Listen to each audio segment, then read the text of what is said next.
Hey guys, I just want to let you know comments are turned off. Yeah, those Israelis, man, they really know how to get into your shit, okay?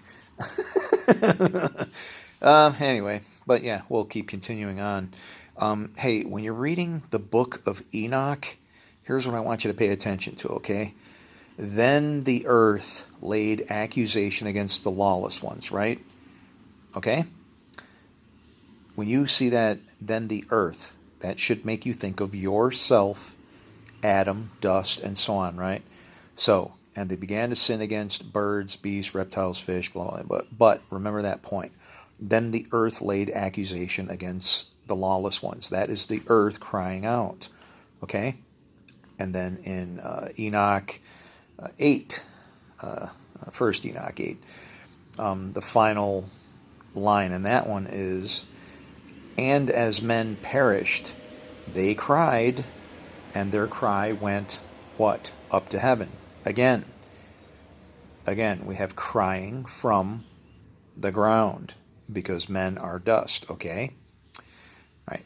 Then we hit Enoch 9, and then we see four angels. Michael, Uriel, Raphael, Gabriel looked down from heaven and saw much blood being shed. Now, most people would see that blood being shed and think of it as violence. Much blood being shed doesn't necessarily mean violence. It's just referring to sacrifice. You can shed the blood from your hands, which is to not have any, but then there's also shedding of blood, which means to actually spill it. So there's always a balance between these two.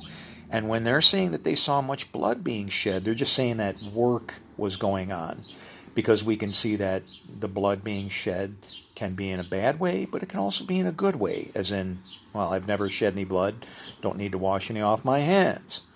And what does that represent then? These two forces working against each other, and then chaos. And so I'm going to read that verse. And then Michael, Uriel, Raphael, and Gabriel, and I encourage you to look up those names and see what those four names mean. They refer to the four spirits as well. Looked down from heaven and saw much blood being shed upon the earth, and all lawlessness being wrought upon the earth. Now that lawlessness being wrought upon the earth, there's no such thing as lawlessness. There's only two sides to the law. It's either blessings or curse. Okay? There's no such thing as lawlessness. You're getting what you go. So what does it say? And they said to one another, the earth made without inhabitants cries the voice